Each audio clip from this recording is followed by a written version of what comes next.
Oke, baik ya. Kita mulai saja perkuliahan pada hari ini. Assalamualaikum warahmatullahi wabarakatuh. Selamat sore, selamat berjumpa kembali di mata kuliah SPK. Pada pertemuan kali ini, saya akan menyampaikan materi mengenai sistem pengambilan keputusan dengan pendekatan sistem pakar ya, atau expert system. Nah, ini adalah materi yang akan kalian pelajari ya. Jadi memiliki pengetahuan tentang sistem pakar untuk proses pengambilan keputusan, di mana kita akan membahas mengenai konsep AI, konsep expert system, dan juga keunggulan, kelemahan, dan beberapa contoh pemodelan pengambilan keputusan dengan beberapa metode expert system yang ada. Nah, mungkin sebelumnya kita akan membahas mengenai artificial intelligence ya. Jadi sebelum kita masuk ke expert system, ya kita akan membahas mengenai kecerdasan buatan. Ya, jadi kalau kalian lihat kecerdasan buatan ini adalah domain awal ya dari perkembangan expert system. Nah, kecerdasan buatan itu sendiri apa sih sebenarnya? Ya, jadi menurut beberapa pakar ya, jadi kalau kita mengetahui atau ingin melihat ya beberapa definisi, ini pasti bisa lebih dari satu. Ya, ini hanya beberapa orang saja ya yang saya acu gitu ya. Namun bisa juga mungkin dari beberapa orang, kalian juga bisa melihat ya. Tapi menurut Rich and Knight, ini adalah studi bagaimana membuat komputer bisa melakukan hal yang saat ini bisa dilakukan oleh manusia. Ya. Kemudian menurut Shell, kecerdasan buatan adalah penyediaan mesin seperti komputer, kemampuan untuk menampilkan perilaku yang dianggap sama cerdasnya dengan jika kemampuan tersebut ditampilkan oleh manusia. Ya, jadi artificial intelligence itu dari dua poin ini sebenarnya sama ya, ingin melakukan hal-hal yang bisa dilakukan oleh manusia atau membuat mesin menjadi cerdas. Menurut McCarthy, ini adalah sistem komputer untuk mengetahui dan memodelkan proses berpikir manusia, kemudian mendesain mesin agar dapat menirukan perilaku dari manusia. Nah, menurut Kusuma Dewi, jadi ini kalau kalian belajar AI, ini banyak ya, Kusuma Dewi ini membuat buku mengenai artificial intelligence gitu ya. Kemudian juga membuat fuzzy logic ya. Nah, dia menyampaikan AI adalah studi yang membuat komputer bisa melakukan sesuatu seperti yang dilakukan manusia. Ya, jadi secara garis besar sebenarnya di dalam artificial intelligence ya ini bagaimana membuat sistem menjadi cerdas. Ya, jadi dia berusaha menangkap kemampuan-kemampuan dari manusia untuk bisa diimplementasikan di dalam mesin. Nah, ada yang sudah pernah dengar yang namanya Alan Turing? Nah, ini adalah Alan Turing, ya, pionir dari kecerdasan buatan. Jadi di dalam tes Turing, ya dia membuat sebuah percobaan, ya di mana dia membuat percobaan orang akan berinteraksi, berdialog yang satu dengan mesin, yang satu dengan manusia. Ya. Nah, jadi ketika human ini memberikan pertanyaan ya baik kepada komputer maupun kepada human, kemudian orang ini nggak tahu nih sebenarnya dia berinteraksi dengan mesin kah atau dengan manusia aslinya.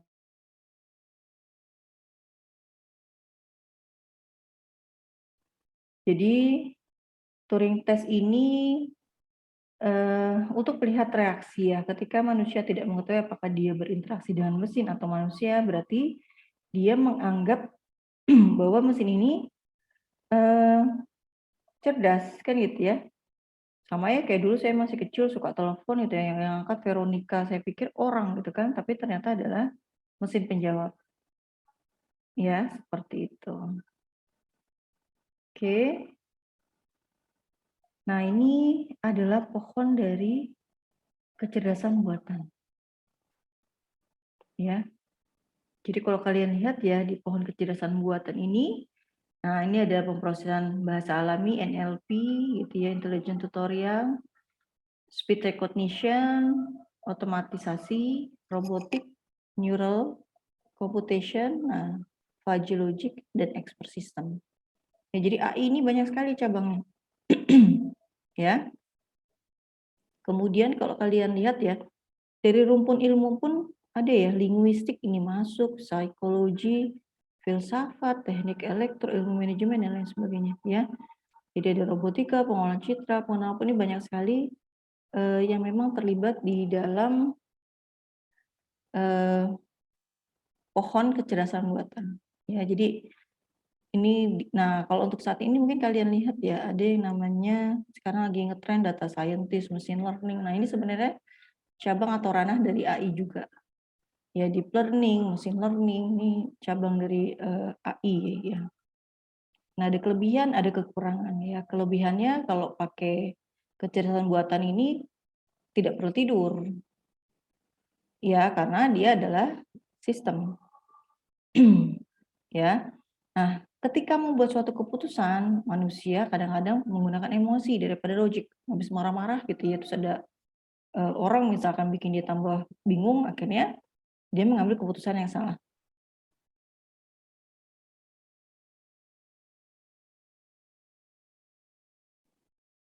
Ya.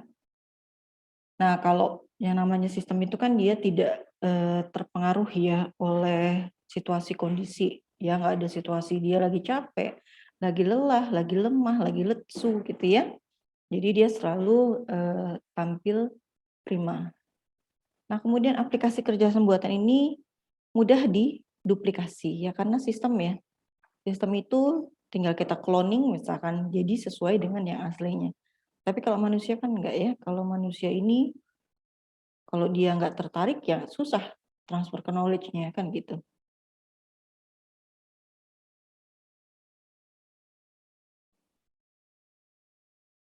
Nah, namun memiliki kekurangannya. Kekurangannya adalah kecerdasan buatan ini untuk membantu pekerjaan manusia, namun di balik itu implementasi ini membuat apa? Terjadinya PHK di beberapa negara. Ya. Nah, karena adopsi kemampuan manusia berpikir, akhirnya apa?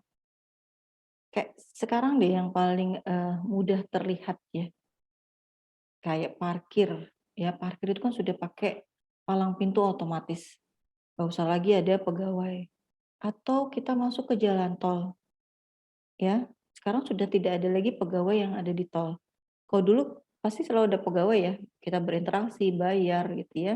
Tapi kalau sekarang sudah pakai palang pintu otomatis dan juga sudah pakai e-money kan gitu.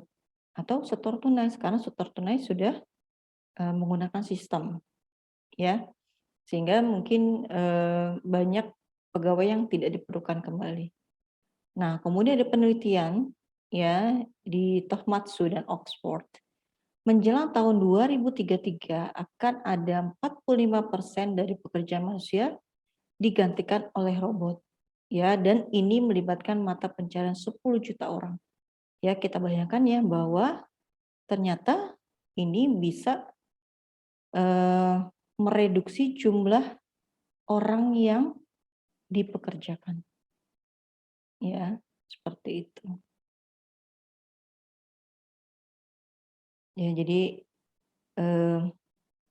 setiap perkembangan teknologi ini selalu memberikan dampak positif dan juga dampak negatif. Ya, hanya tinggal bagaimana kita bisa mencari solusi dari setiap permasalahan yang ada. Ya.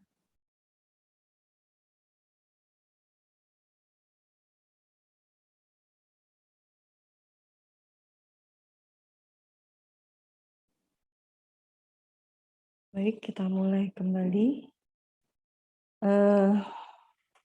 Tadi ya, ketika kita membuat mesin menjadi pandai, ya, ini memiliki dampak negatif maupun dampak positif, ya. Hanya tinggal bagaimana kita bisa mencari di tengah keterbatasan kemampuan yang dimiliki oleh manusia gitu ya, untuk bisa bersaing dengan perkembangan teknologi informasi dan, komunikasi ya. Jadi kalau untuk industri kreatif ini mau tidak mau tetap, harus memanfaatkan manusia ya, karena, kreativitas seni manusia ini, memang memiliki pendekatan yang berbeda-beda. Nah, ini adalah area dari aplikasi, eee, AI ya atau artificial intelligence ya. Jadi ada yang namanya neural network, ada yang namanya fuzzy logic system, ada yang namanya genetic algorithm, ada yang namanya virtual reality, ini yang lagi ngetren ya saat ini ya. Kemudian ada lagi intelligent agent dan ada expert system. Ya, jadi di neural network ini untuk, proses pengenalan pola, fuzzy logic ini untuk inferensi, genetic algorithm ini untuk optimasi, virtual reality ini bagaimana kita, bisa berinteraksi dengan, seperti dengan lingkungan sebenarnya. Di sini ada agen cerdas, ya, kemudian ada, sistem pakar.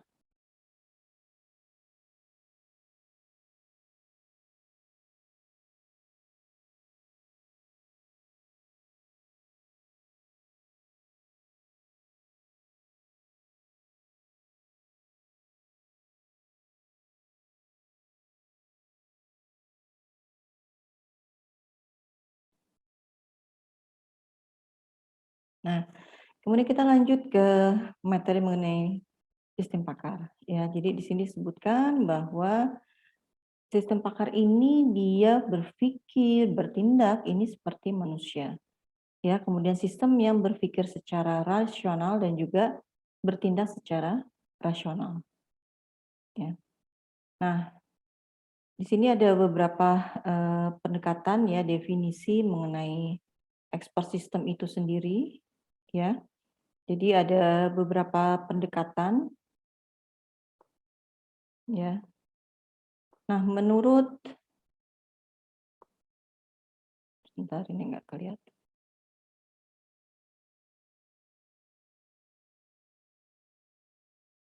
Ya, menurut, Durkheim, sistem pakar adalah suatu program komputer yang dirancang untuk memodelkan kemampuan penyelesaian masalah ya yang dilakukan oleh seorang pakar. Menurut Turban, ini merupakan, sistem informasi berbasis komputer yang menggunakan pengetahuan pakar untuk mencapai performa keputusan tingkat tinggi, ya. Jadi dia mencari, perform untuk keputusan tingkat tinggi, ya, dalam domain persoalan yang sempit. Ya, jadi ketika kita membangun sistem pakar memang kita harus bisa menentukan ruang lingkupnya, ya. Nah, karena balik lagi ya yang namanya expert, pakar, ini memiliki, apa namanya, domain yang mendalam, kan gitu. Jadi kalau ada di pengetahuan itu ada 2 ya. Jadi ada yang bersifat shallow knowledge, ya, knowledge dan deep knowledge.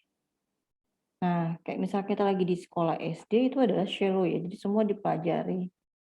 Ya, tapi ketika kalian sudah kuliah S1 ini sebenarnya deep ya, karena kalian mengambil ini masuk ke eksak. Eksaknya tapi di bidang, ilmu komputer. Ilmu komputernya gitu ya, kalian mengambil ada yang sistem informasi, ada yang ilmu komputer, ada yang software, engineering gitu ya dan sebagainya, ya. Jadi semakin tinggi itu sebenarnya semakin dalam, ya. Nah, kemudian menurut, Budi Harto dan Suhartono, sistem pakar ini adalah program komputer yang mensimulasi penilaian dan perilaku manusia atau organisasi yang memiliki pengetahuan dan pengalaman ahli dalam bidang tertentu. Nah, menurut Marimin, ya ini Pak Marimin, sistem pakar adalah perangkat lunak komputer menggunakan ilmu, fakta, dan juga ada teknik berpikir. Nah, dalam pengambilan keputusan untuk menyelesaikan masalah-masalah yang biasanya hanya bisa diselesaikan oleh tenaga ahli dalam bidang yang bersangkutan. Jadi, kenapa disebut expert system gitu ya, karena memang kita mengambil, pengetahuan ya, kemudian mengambil, domain permasalahannya yang berasal dari orang yang ahli di bidangnya, ya, seperti itu. Nah, di sini ada area ya, area dari expert system, ada manajemen, keputusan, untuk diagnosa atau troubleshooting, atau untuk, maintenance atau scheduling, design, configuration, selection, classification, dan juga proses atau monitoring dari, sebuah domain keilmuan. Ya, jadi ini beberapa area yang bisa, apa namanya, ditangani oleh expert system, ya. Nah, kemudian ada keunggulan, ya, keunggulannya apa sih gitu ya dari sistem Pakar ini?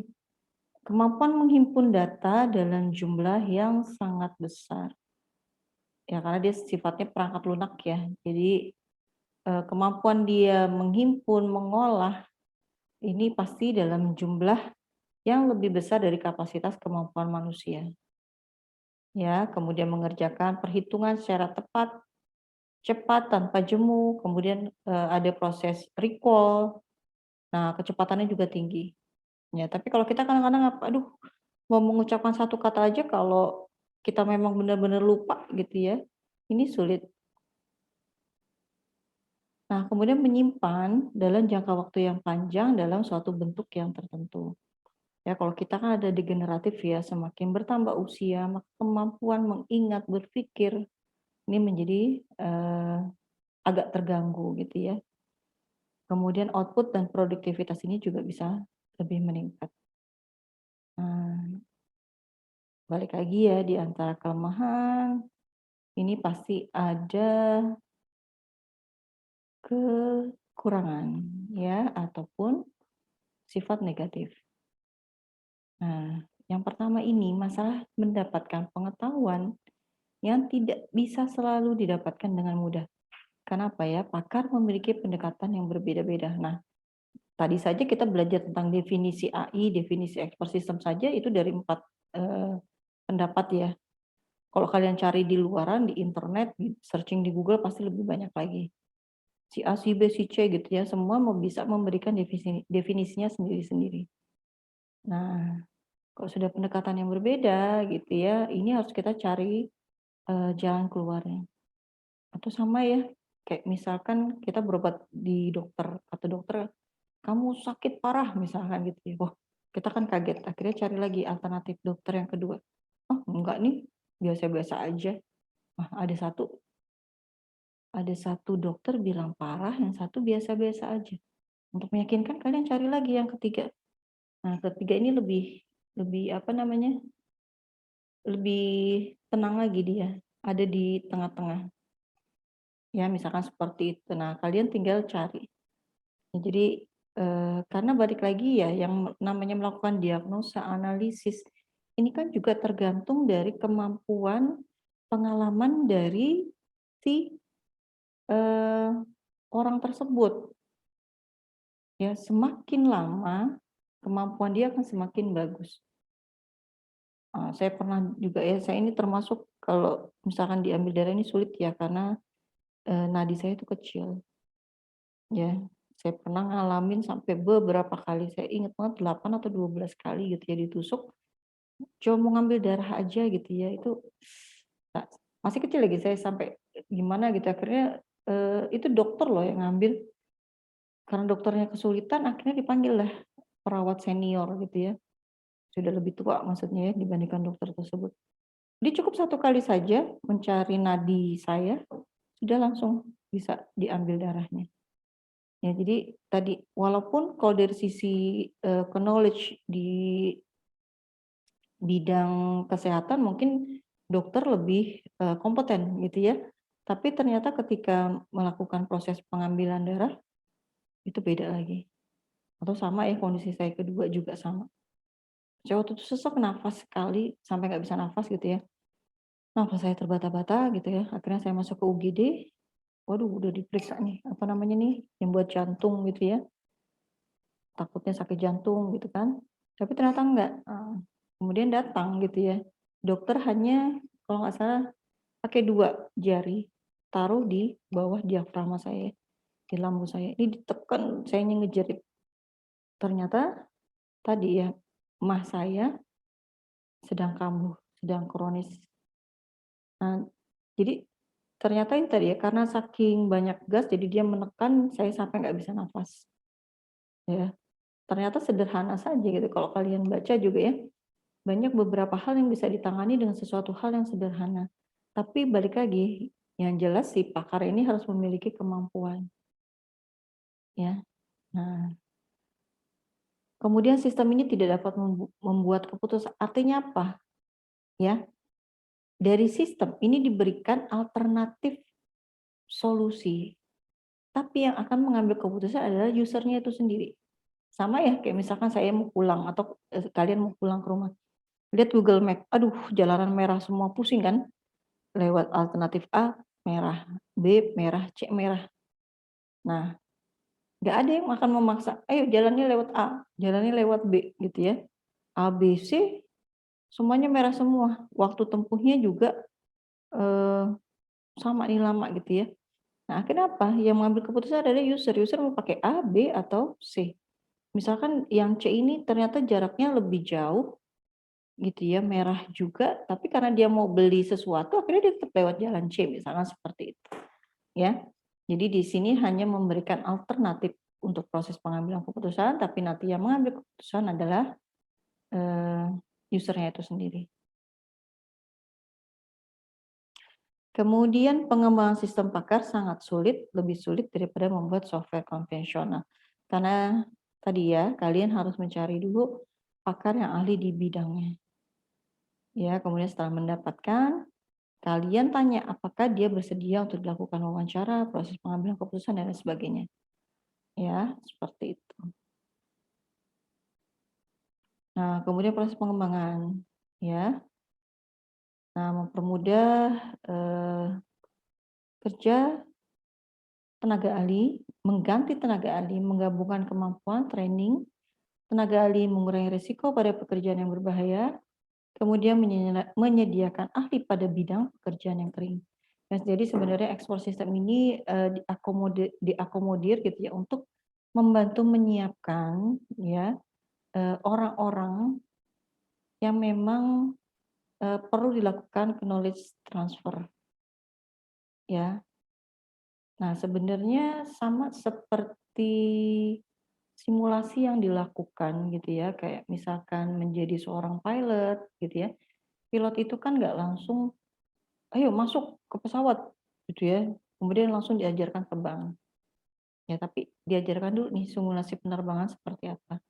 Jadi mereduksi banyaknya terjadinya, bencana gitu ya atau kecelakaan, ya dibuatlah simulasi penerbangan misalkan seperti itu.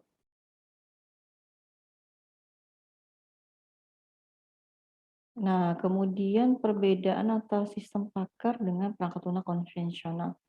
Ya konvensional itu kayak kalian misalkan di sistem informasi mungkin, akan banyak sekali kalian bermain dengan kebutuhan dari organisasi ya, misalkan membuat aplikasi, membuat sistem informasi dan sebagainya. Ini kita sebut sebagai konvensional, karena kalau kalian perhatikan ya, bentar. Nah, ya kita belajar, eee, biasanya dari data. Ya, dari data ini membentuk informasi ini nanti akan membentuk pengetahuan. Nah, ya kalau di konvensional kita biasanya, apa namanya, bilangnya adalah data kan gitu ya. Oke ya. Nah, kalau konvensional kita lebih bermain dengan data. Data mahasiswa, data nilai gitu ya. Karena masih perlu diolah. Tapi kalau untuk di sistem pakar ini disebut sebagai pengetahuan. Jadi levelnya kalau kalian lihat ini lebih tinggi ya dibandingkan dengan data karena perlu apa? Perlu ada pengolahan ya sehingga bisa menghasilkan pengetahuan ya. Kemudian dia bersifat algoritmik ya karena lebih banyak apa data mahasiswa misalkan gitu ya. Maka dia akan melakukan proses input data gitu ya, kemudian juga misalkan untuk data nilai, diproses dan sebagainya. Kalau untuk expert system dia bersifat heuristik ya, pencarian ruang skala besar dalam konteks yang optimal ya, untuk optimasi. Kemudian dia memanipulasi basis data. Nah, kalau di sini manipulasinya basis pengetahuan. Karena di sini mainnya di data, makanya manipulasinya basis data. Kalau di sini pengetahuan, maka dia melakukan manipulasi di pengetahuan. Ya, konvensional berorientasi pada pengolahan bilangan. Ya, kalau ini lebih simbolik. Ya, misalkan sakit, gitu ya berapa persen. Nah, tadi nanti kita akan representasikan. Oke, jadi ini perbedaan antara konvensional dengan sistem pakar. Nah, ini arsitektur komputer ya dari sistem pakar. Jadi kalau kita lihat di sini ada lingkungan konsultasi, ada lingkungan pengembangan. Nah, lingkungan pengembangan ini basis pengetahuan ini terdiri dari fakta dan aturan. Ya, jadi kita harus cari dulu nih fakta-faktanya apa ya. Kemudian kita bisa bikin sebuah aturan. Ya.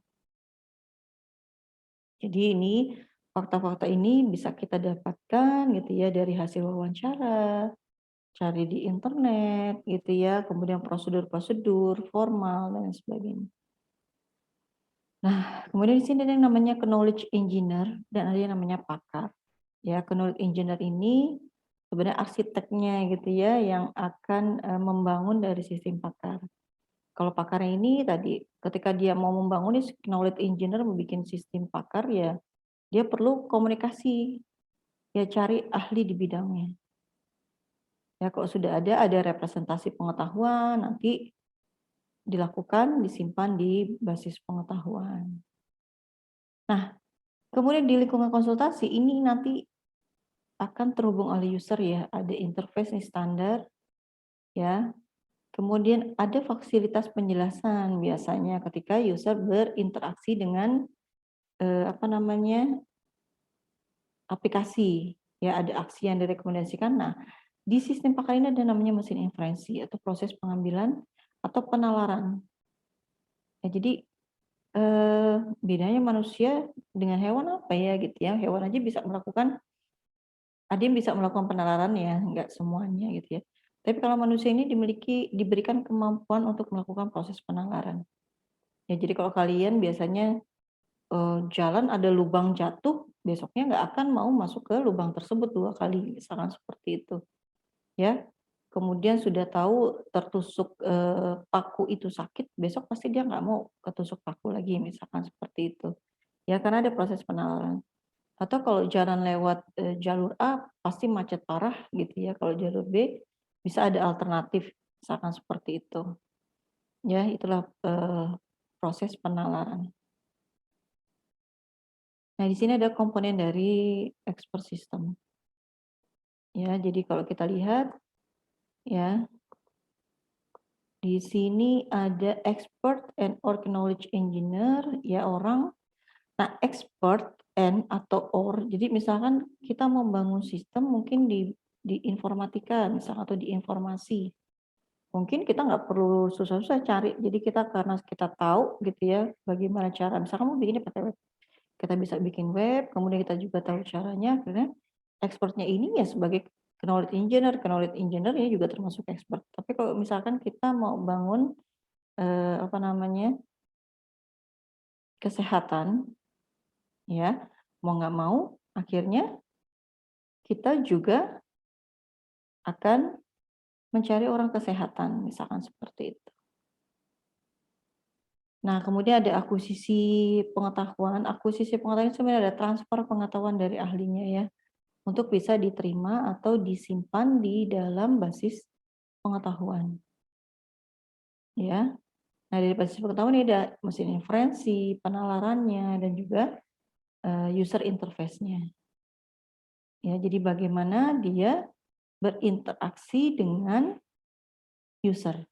Ya, ini komponen-komponen utama di dalam expert system. Nah, ada yang namanya interface. Ya, interface ini standar ya, sama gitu ya. Jadi mekanisme yang digunakan pengguna dan pakar untuk bisa melakukan komunikasi. Nah, kemudian basis pengetahuan ini mengandung pengetahuan untuk pemahaman, formulasi, dan penyelesaian masalah. Ya, yang tadi ya, basis pengetahuan itu dibentuk dari dua elemen dasar, ya, ada fakta dan ada aturan. Pagi, misalkan siang terik, ya suhunya misalkan 36 derajat misalkan gitu ya, atau 40. Maka sorenya hujan misalkan gitu ya, ada faktanya siang terang, suhunya tinggi misalkan seperti itu. Aturannya biasanya hujan nih turun. Ya, terhadap basis pengetahuan dan aturannya. Kemudian akuisisi pengetahuan, ya. Akuisisi pengetahuan ini adalah akumulasi, transfer, dan transformasi keahlian dalam menyelesaikan masalah dari sumber pengetahuan ke dalam program komputer. Ya, jadi ada proses melakukan akuisisi pengetahuan, ya, yang dibuat oleh pakar ya, knowledge engineering. Nah, kemudian ada yang namanya mesin inferensi. Nah, ini adalah mengandung mekanisme pola berpikir ya dan penalaran yang digunakan pakar dalam menyelesaikan sebuah masalah. Nah, ini adalah program komputer yang memberikan metodologi penalaran.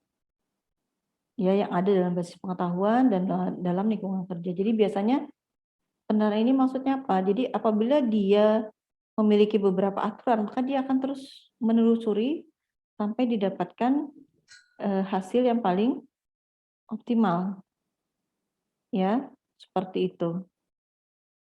Jadi misalkan kalau hari libur, ya, maka perkuliahan libur. Misalkan gitu ya, hari ini libur, berarti apa? Perkuliahan libur. Nah, terus dia akan menelusuri terus sampai didapatkan jawaban. Ya, kalau hanya satu fakta dan satu aturan, mungkin mudah ya. Tapi kalau terdiri dari banyak aturan, berarti kita apa? Mau tidak mau kita harus bikin pohon keputusan. Ya, seperti itu. Menggunakan decision tree. Ya, jadi pohon keputusan ini bisa membantu kita ketika kita bingung. Kita mau memilih yang mana? Kita baca aturan-aturannya, ya. Jadi berdasarkan fakta ditelusuri. Ya, sama sebenarnya seperti kayak misalkan polisi gitu ya, mencari tersangka, dia kan mengumpulkan fakta ya, bukti-bukti dan sebagainya. Kemudian dia akan telusuri dari yang paling atas sampai ke bawah, ya, untuk mendapatkan hasil yang benar, ya, seperti itu. Jadi ketika kita bingung dengan sebuah keputusan, kita bisa melakukan proses penelusuran balik ya. Jadi penelusuran sampai kita bisa menemukan jawaban yang sesuai dari situasi dan kondisi yang ada.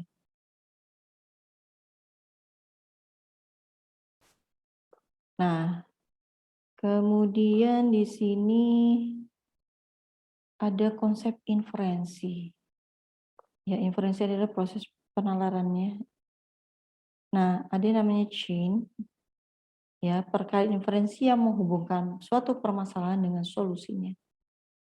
Jadi untuk inferensi ini kita bisa forward ke depan ataupun backward. Ya, kalau forward ini sebenarnya konsepnya adalah data driven. Ya. Karena dia main dari ketemu datanya dulu gitu loh. Nah, ini adalah data driven. Kalau backward, ini adalah goal driven. Artinya apa? Forward, ya, ini adalah rantai yang dicari atau dilewati, dilintasi dari suatu permasalahan untuk memperoleh solusi. Ya, jadi menelar dari fakta menuju konklusi yang terdapat dari fakta. Wah, saya cuma punya uang 5.000. Saya mau ke Blok M nih. Ya, kalau ke Blok M dari UPN, 5.000 ini kayaknya depan UPN nggak bisa langsung nih, gitu kan. Akhirnya apa? Harus jalan kaki dulu, misalkan ke Pondok Labu. Ya baru naik angkot ke namanya Blok M. Atau bisa juga, ada temen nebeng aja deh. Nah, tadi dia bisa memiliki beberapa alternatif berdasarkan datanya. Nanti dia akan cari situasi kondisi yang paling memungkinkan. Kalau backward, dia menelusuri ke belakang. Ya, jadi dari hipotesa cari fakta yang mendukung hipotesa tersebut. Ya. Jadi rantai yang dilintasi dari hipotesa kembali ke fakta yang mendukung hipotesa. Ya. Kalau backward itu penelusuran ke belakang. Kenapa ya kok saya sekarang bisa di sistem informasi ya? Oh, ditelusuri. Oh, ternyata dulu saya suka nih mencari informasi atau malah mendistribusikan informasi misalkan seperti itu. Ya. Oke. Jadi ini pendekatan di inferensi. Ada dua pendekatan, bisa menggunakan backward ataupun forward chaining. Nah, ini pelacakan ke belakang ya, backward. Artinya apa? Dia akan mencari simpulannya nih. Jadi dari aturan-aturannya dia baca faktanya, cari aturan kedua sampai dengan ke observasi. Tapi kalau dari data driven, forward dia lihat tuh fakta-faktanya, observasinya yang dia temukan apa saja sampai ditemukan simpulan. Ya. Ini bedanya antara backward dengan forward. Nah, inferensi ini dipengaruhi dengan 3 macam penelusuran. Ya, jadi ada depth first search. Depth ini kedalaman, jadi dia penelusuran secara mendalam dari simpul akar menuju ke tingkat dalam yang berurutan. Jadi dari node 1 ke node 2 ke 5 pindah ke sampingnya, pindah lagi ke node di level ke 1, cari lagi ke bawah, ini sudah habis, nggak ada kiri kanannya, pindah ke node samping. Ya, dan seterusnya sampai selesai. Ini adalah kedalaman. Jadi dalamnya dulu dihabiskan, baru pindah ke node yang di sampingnya. Ya, ini ada depth first search. Ada juga breadth first search. Ya, jadi dia bergerak dari simpul akar, simpul yang ada pada setiap tingkat diuji sebelum pindah ke tingkat selanjutnya. Ya. Jadi dia ini menghabiskan simpul ya, lebar ya. Nah, jadi dari node pertama dia akan menghabiskan di level ke 0, ke 1, kemudian dia akan menghabiskan di level ke 2 ya. Jadi dalamnya ini ya. Node 1 dihabiskan, node 0 dihabiskan, node 1 dihabiskan, node 2 dihabiskan. Nah, kemudian ada kombinasi ya, gabungan antara depth dan breadth ya, menjadi best first search.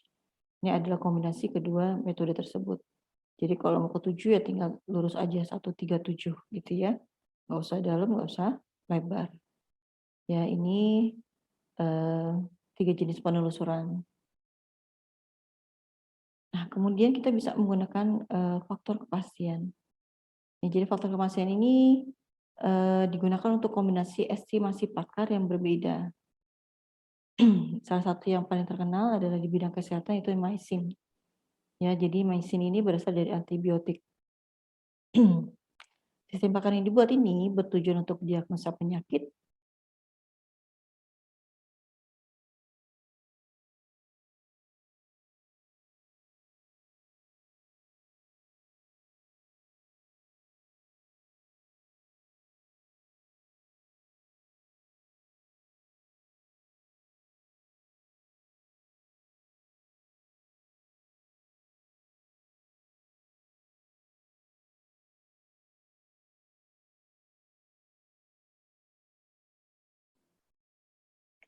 Ya, jadi sistem pakan ini dibuat untuk diagnosis penyakit ya oleh Bruce Buchanan dan Edward dari Stanford University. Jadi MySin ini adalah program sistem pakar yang bisa melakukan diagnosis penyakit meningitis dan bakteremia. Di program ini bisa menjelaskan penyakit yang didiagnosa secara detail. Ya, jadi ketika dilakukan proses uji coba, aplikasi ini bisa menunjukkan kemampuan yang sama seperti seorang dokter. Ya, jadi di sini kita bisa lihat ya bahwa di dalam proses pembuatan aplikasi MySin ini gitu ya untuk diagnosa penyakit, ini berdasarkan hasil uji menunjukkan kemampuan yang sama seperti seorang dokter. Ya, berarti kemampuan aplikasi ini sebenarnya juga bisa kita lihat ya bahwa kemampuan Bruce dan Edward ini juga pasti memiliki kemampuan yang baik di dalam melakukan analisis dan diagnosa. Ya, karena ketika si pengembangnya ini tidak memiliki kemampuan analisis yang dalam, hasilnya juga tidak akan bagus. Ya, jadi ketika dia komunikasi dengan pakarnya, atau mungkin mereka sendiri orang komputer gitu ya, nah dibutuhkan juga kemampuan untuk analisis. Ya, nah ini adalah faktor kepastian. Jadi di dunia ini apa sih, gitu ya? Sesuatu hal yang pasti di dunia ini apa sih, kan gitu.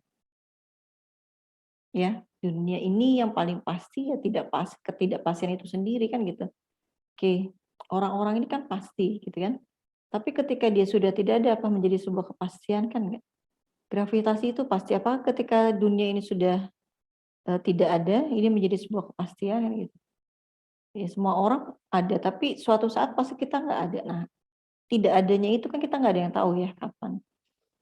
Nah, sama kayak misalkan Adira atau Danis janjian sama-sama nih, ketemu yuk di kampus. Ya, ya jam berapa? Jam 9. Nah, kita bisa lihat nih sama, apakah Danis ini datang tepat waktu atau tidak. Untuk menentukan tersebut, kamu harus bisa apa? Melakukan analisis observasi.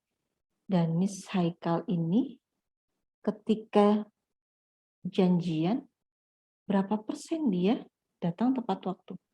Berapa persen dia tidak datang tepat waktu? Dari situ, kamu baru bisa mengambil kesimpulan. Danis ini kalau janji biasanya 90% tepat waktu. Nah, Salma ini kenapa bisa mengatakan seperti itu? Karena Salma sudah memiliki kemampuan penalaran dan sudah terbiasa gitu ya, pakar dia karena sering ketemu berjumpa dengan Danis dan sering berjanji misalkan gitu ya. Nah, misalkan Andira nggak pernah berinteraksi dengan Danis misalkan gitu ya, sehingga apa? Dia nggak tahu nih tingkah laku sepak terjangnya Danis itu seperti apa. Ketika dia ditanya, Danis itu kalau janjian kira-kira kamu ngasih berapa ya nilai kepastiannya? Dia akan bingung. Nah, jadi makanya di sini ketika kita membuat sistem pakar atau memberikan nilai untuk faktor kepastian, ini diperlukan orang yang ahli di bidangnya. Jadi nggak bisa serampangan. Ya, kayak misalkan dokter gitu ya, mengestimasi misalkan ibu hamil gitu. Ibu hamil ini kayaknya peluang lahir normal ini eh, hanya sekitar 40%. Misalkan seperti itu. Kenapa dia bisa bilang 40%? Karena dia ahli di bidang tadi ya. Dia sudah terbiasa menangani orang melahirkan, ibu hamil misalkan gitu. Tapi kalau kita orang biasa ya nggak ngerti. Tuh, paham ya? Jadi memberikan penilaian ini berdasarkan pakar atau ahli yang di bidangnya. Nah, ini ada rumusnya faktor kepastian hipotesa ya dengan evidence sama dengan misleading belief. Hipotesa evidence dikurangi disbelief gitu ya. Untuk hipotesa dengan evidence. Ya. Jadi certainty faktor dari hipotesis H yang dipengaruhi oleh gejala evidence A. Nah, besarnya certainty faktor ini antara min 1 sampai dengan 1. Nah, nilai min 1 ini adalah menunjukkan ketidakpercayaan mutlak. Nilai 1 menunjukkan kepercayaan mutlak. Ya, kemudian ada Mr. Belief. Ya, ini ukuran kenaikan kepercayaan ya, measure of increased belief terhadap hipotesis H yang dipengaruhi oleh gejala E. Kemudian ada measure disbelief ya, ukuran kenaikan ketidakpercayaan ya terhadap hipotesis H yang dipengaruhi oleh gejala E. Ya, jadi manusia itu sesuatu yang tidak pasti berupaya didekati dengan faktor kepastian. Ya. Nah, untuk memberikan nilai kepastian ini harus kita mencari pakar yang memang ahli di bidangnya. Ya. Atau misalkan gitu ya, melihat mahasiswa si A ini kira-kira lulus tepat waktunya berapa persen ya? Oh, saya yakin dia bisa lulus tepat waktu 100%. Kenapa bisa seperti itu gitu ya? Karena dianalisis, oh semua mata kuliah nilainya baik, mahasiswa ini baik, rajin, tanggung jawab, cerdas misalkan seperti itu. Tapi kenyataannya dia tidak lulus tepat waktu, nah itu beda lagi. Jadi kita bisa memberikan hipotesa dia faktor kepastiannya 100% lulus tepat waktu, tapi ternyata pas di tengah-tengah dia harus bekerja misalkan, jadi kelulusannya tertunda. Ya itu adalah hipotesa ya, hipotesa itu bisa benar, bisa juga implementasinya tidak sesuai dengan hipotesa yang kita tentukan. Hari ini siangnya terik sekali ya, pasti sore hujan. Pas dilihat kok nggak hujan-hujan ya.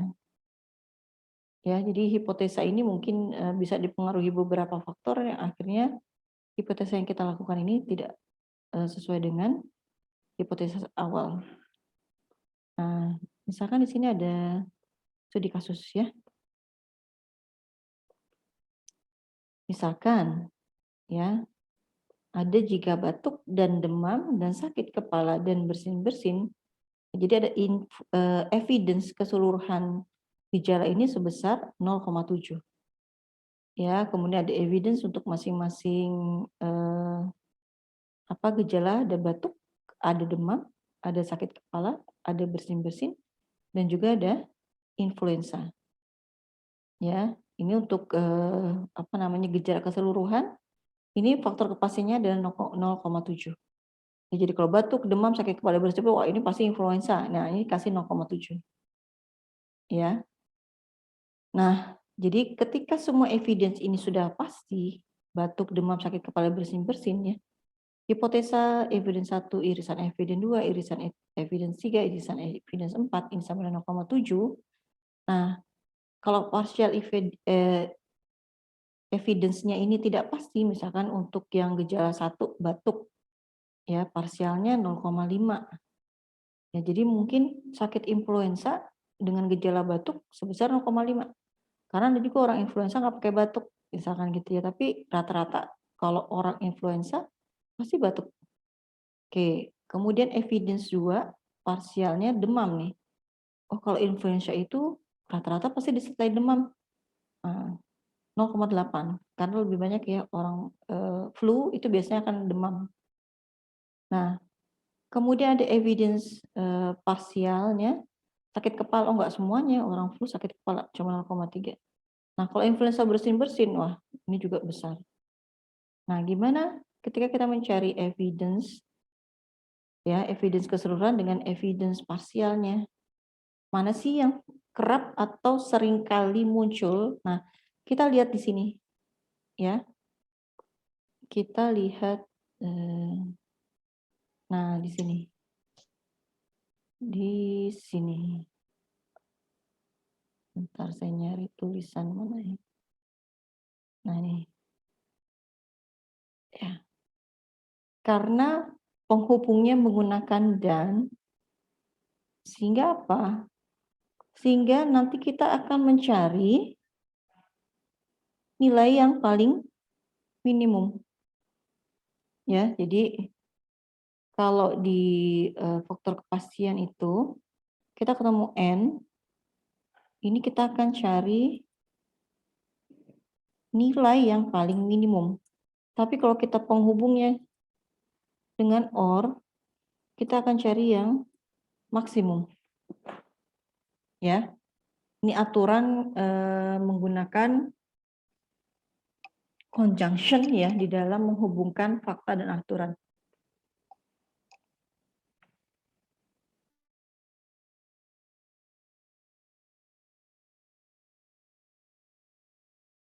Oke ya. Ini yang disebut dengan fakta.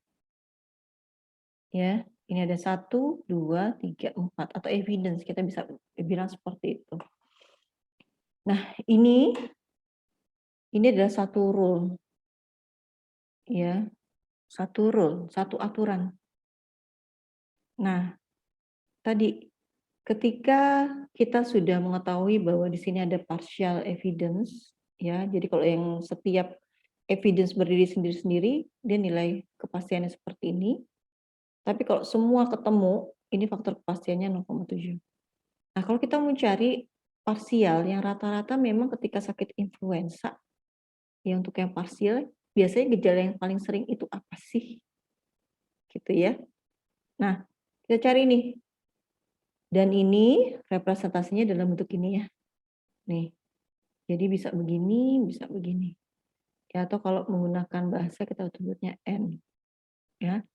Jadi kita akan cari faktor kepastian untuk setiap partial evidence, kemudian kita masukkan nilainya 0,5, 0,8, 0,3, 0,7. Karena di sini menggunakan N, berarti kita cari nilai yang paling minimum. Nilai minimum dari 0,5, 0,8, 0,7, 0,3, 0,7 adalah 0,3. Ya. Jadi kalau kita lihat 0,3 itu ada di CFE3. Ya, seperti itu. Struggling. Oke. Nah, kemudian kita akan cari CF hipotesisnya. Ya, jadi kita akan lihat ya dari partial evidence, nilai partial evidence dengan nilai evidence semua ya atau evidence keseluruhan. Jadi nilai ini dikalikan dengan nilai ini. Dapatlah 0,21. Ya, jadi hal ini berarti besarnya kepercayaan bahwa penderita mengalami influenza adalah sebesar 0,21. Nah, kita bisa mengatakan bahwa kalau punya gejala ini nilai 0,21 berarti dia tidak mengalami penyakit influenza, ya. Oke. Oke. Ada pertanyaan kah? Bayang? Ya, jadi di faktor kepastian ini sebenarnya ingin melihat atau mengcapture ya kira-kira sesuatu hal yang tidak pasti ini kita dekati dengan sebuah kepastian. Ya. Walaupun tadi ya nilai-nilai ini dapat dari mana sih gitu. Kenapa dia bisa bilang ini 0,5 ini 0, balik lagi ya. Nilai-nilai ini ya kita dapatkan dari pakar. Jadi nggak asal. Dan juga biasanya nggak satu orang aja ya untuk bisa membuktikan. Jadi minimal 1, 2, 3. Tapi kalau nggak ada banget ya udahlah 1 gitu ya. Kenapa harus 1, 2, 3? Karena kita untuk melihat. Mungkin saya misalkan dengan Bu Ria, dengan Bu Ati miliki pendekatan yang berbeda-beda. Saya bilang ini cuma 0,2, Bu Ati bilang ini 0,4, Bu Ria bilang ini 0,1 misalkan. Dari situ kalian bisa rata-rata dibagi 3 jadi nilai kepastian. Yang tadi ya, karena pakar itu memiliki pendekatan yang berbeda-beda. Tapi kalau memang pakar yang ahli di bidangnya mungkin dia nggak terlalu jauh ya nilai ranknya. Ya, untuk yang ininya, untuk yang apa namanya intervalnya. Ya, seperti itu. Untuk ICF, kalau dan ini kita akan cari yang minimum, ya. Tapi kalau or kita akan cari nilai yang maksimum. Ya, seperti itu. Oke, kemudian kita masuk ke teori Dempster-Shafer. Nah, Dempster-Shafer teori. Ya, jadi kalau kita lihat di sini sebenarnya 2 orang ya, Dempster sama Shafer. Ini saling melengkapi. Nah, teori Dempster-Shafer ini juga dikenal juga dengan teori belief function atau teori fungsi kepercayaan. Kemudian generalisasi dari teori Bayes tentang probabilitas subjek ini untuk menghadapi perbedaan antara ketidakpastian dan ketidaktahuan. Ada yang namanya fungsi teori matematika yang untuk melihat fungsi kepercayaan dan pemikiran yang masuk akal. Jadi dia diperkenal oleh Arthur Dempster ya dalam konteks inferensi statistik, kemudian dikembangkan oleh Glenn Shafer. Ya, ini untuk memodelkan ketidakpastian epistemik. Jadi sebenarnya dengan artificial intelligence itu sesuatu hal yang tidak pasti, masih tidak jelas, ini berupaya untuk bisa didekati gitu ya dengan pendekatan yang bisa membantu untuk mempermudah ya proses pengambilan keputusan. Ya, seperti itu. Nah, tapi dengan syarat juga sama ya, syaratnya itu ya memang dia harus bisa mendapatkan pakar yang ahli di bidangnya untuk bisa memberikan penilaiannya seperti itu terhadap masing-masing nilai yang ditemukan. Nah, kemudian ada belief dan plausibility. Ya, jadi belief ini ada kekuatan evidence atau fakta dalam mendukung himpunan proposisi. Jadi jika bernilai 0 ini tidak evidence, ya tidak ada bukti. Atau jika dia bernilai 1 berarti ada kepastian. Nah, kemudian ada plausibility, ini dinotasikan sebagai plausibility adalah 1 min belief negasi. Ya, nah plausibility ini juga bernilai 0 sampai 1. Jika yakin adanya min S, maka belief dari negasi S sama dengan 1 dan plausibility-nya ini adalah kebalikannya. Ya, jadi kalau belief 1, plausibility-nya 0. Nah, kemudian ada yang namanya frame of discernment. Ada yang namanya theta. Nah, theta ini adalah sekumpulan dari hipotesis. Nah, jika diketahui X adalah subset dari theta dengan M1 sebagai fungsi densitasnya, dan Y juga subset dari theta dengan M2 sebagai fungsi densitasnya, maka fungsi kombinasinya adalah menggunakan pendekatan rumus seperti ini ya. Sum X irisan Y sama dengan Z M1X dikali M2Y dibagi 1 dikurang sum dari X irisan Y sama theta M1X dikali M2Y. Ya, mungkin kalau kita lihat teorinya rumit ya. Nah, kita lihat kita lihat studi kasusnya. Misalkan gitu ya, ada 3 jurusan yang diminati oleh si Ali, ya, yaitu TI, ini kita kasih variabel I, atau psikologi kita kasih variabel P, atau hukum variabel H. Nah, kemudian dia apa? Dia ngikutin nih beberapa tes uji coba. Ya, jadi si Ali punya 3 peminatan. Teknik informasi, psikologi,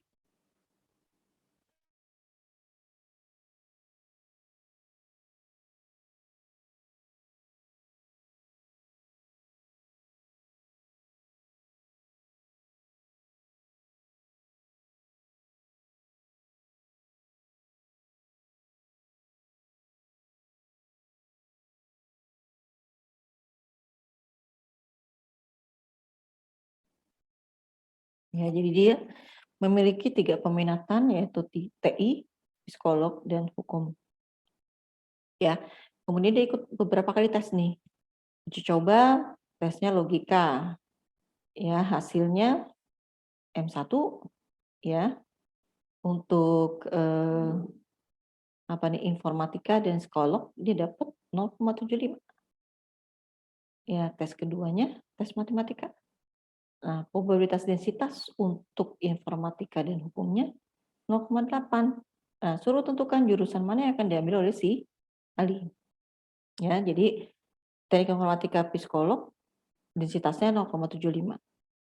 Ya, kemudian informatika dan hukum densitasnya adalah 0,8. Suruh kita mencari ya jurusan yang akan diambil oleh si Ali.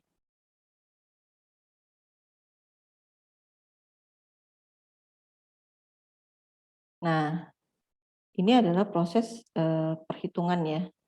Kebetulan ini yang sederhana ya. Jadi hanya menggunakan aturan kombinasi mencari M3.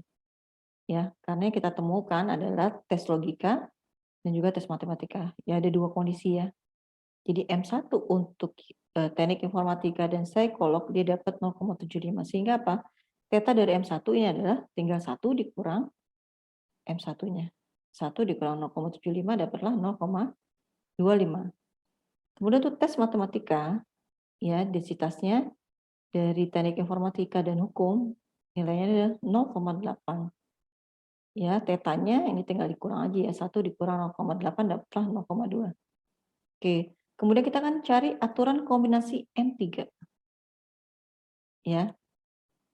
Nah, untuk mencari kombinasi M3 ini kita tinggal memindahkan aja sih tabel yang di sini. Jadi kayak misalkan nah, IP, I-nya di sini, tetanya di sini. 0,75 dipindahkan di sini, 0,2 dipindahkan ke sini. Ya, jadi ini satu blok pindah ke satu blok sini. Ini satu blok pindah ke blok yang ini. Oke. Ya, untuk nilai ini adalah nilai M1. Oke. Kemudian ini M2. Ya, kalau M1 kita pindahkan ke sini, jadi blok ini tinggal pindah ke sini, blok ini kita pindahkan ke sini. Kalau yang ini kita jadikan sebagai baris. Ya, kita jadikan dalam satu baris. Artinya apa? IH kita pindah ke sini, kemudian masukkan nilainya di sini, tetanya di sini, nilainya di sini. Nilai teta. Oke ya. Jadi untuk M2 ini tinggal kita pindahkan ke sini, nilainya kita pindahkan ke sini, tetanya di sini, nilai tetanya pindah di sini. Oke. Ya, jadi kita sudah dapat M1 dan M2. Oke. Kalau sudah dapat, kemudian kita lakukan proses apa? Perkalian ya. Jadi kita lihat untuk masing-masing densitas ya. Kita cari IH, nanti kita kalikan dengan IP. Oke. Nah, kita cari ada nggak ya perpotongan? Oh, IH dengan IP. Berarti dia punya irisannya. Kita masukkan di sini nilai. IP dengan IH sama dengan I. IH dikali theta, ini pasti hasilnya bilangan itu sendiri. Jadi sesuatu yang dikalikan dengan theta, hasilnya bilangan itu sendiri ya.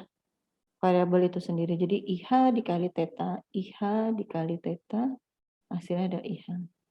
Ya, jadi yang pertama ini dikalikan dengan ini, cari irisannya adalah nilai 1. Ini dengan theta adalah bilangan itu sendiri. Oke. Sudah selesai, ini dikali dengan ini.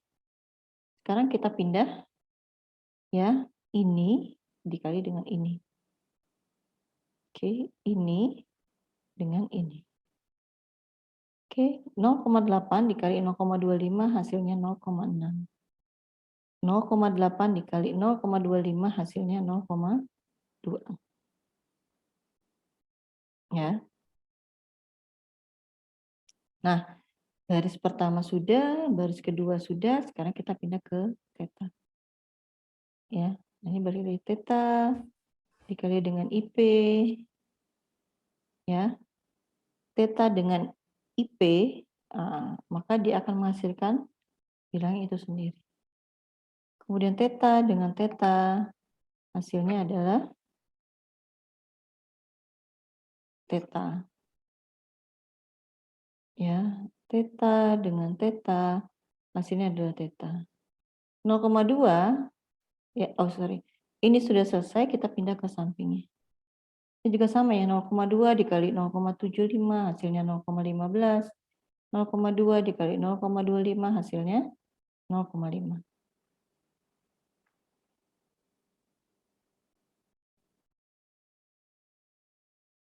Oke, ya, jadi ini dulu dikali dengan ini dikalikan dengan baris sini, theta dikalikan dengan ini, kemudian ini dikalikan dengan di sini. Ya, jadi IH dengan IP kita cari yang sama, yang sama-sama ada I. Ya, IH dengan theta pasti hasilnya bilang itu sendiri. Theta dengan theta hasilnya theta, ya theta dengan IP ya bilang itu sendiri. Ya, ini juga tinggal dikali ya, ini dikali ini hasilnya ini dikali ini hasilnya ini. Ini dikali ini hasilnya ini, kemudian ini dikali ini hasilnya ini.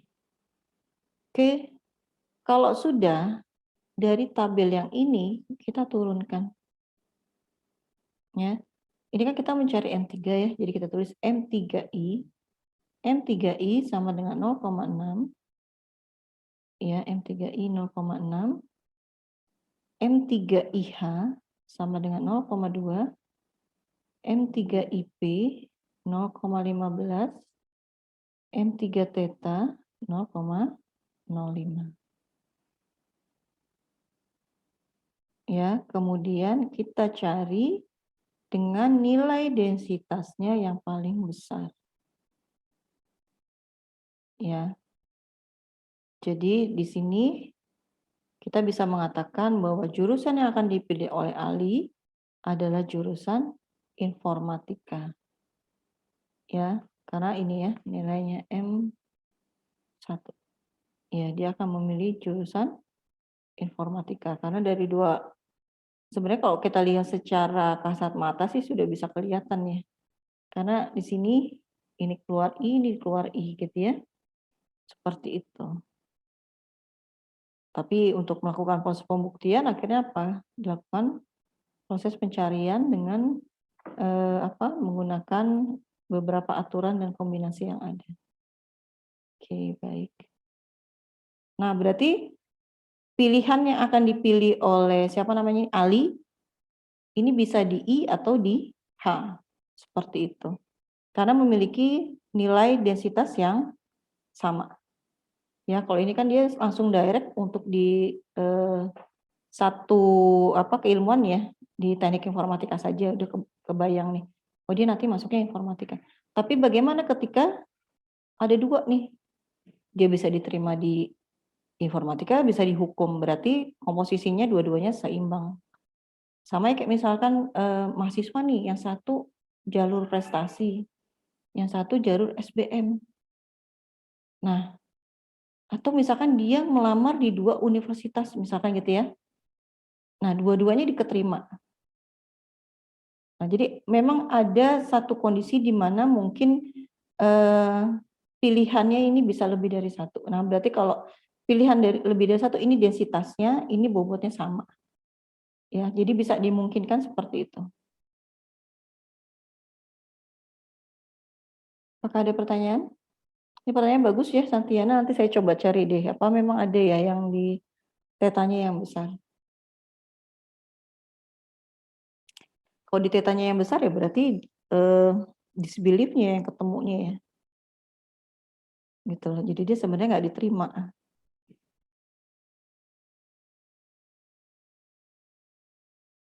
Oke, ada pertanyaan kah? Ada pertanyaan yang lain? Atau sudah jelas?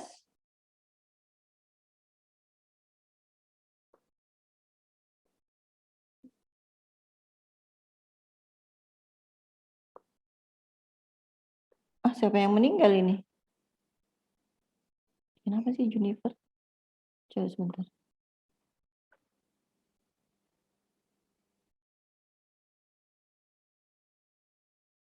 Siapa ini tadi yang direct message?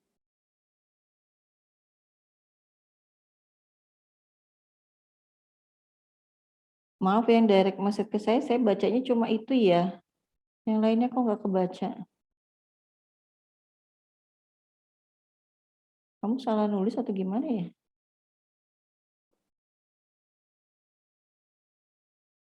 Oke, apakah ada pertanyaan? Atau sudah jelas?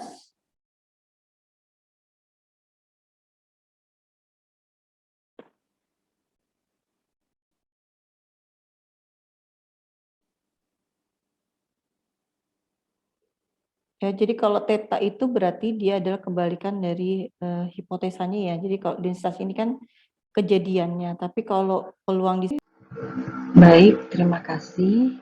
Berikut merupakan akhir dari materi pembelajaran pada hari ini.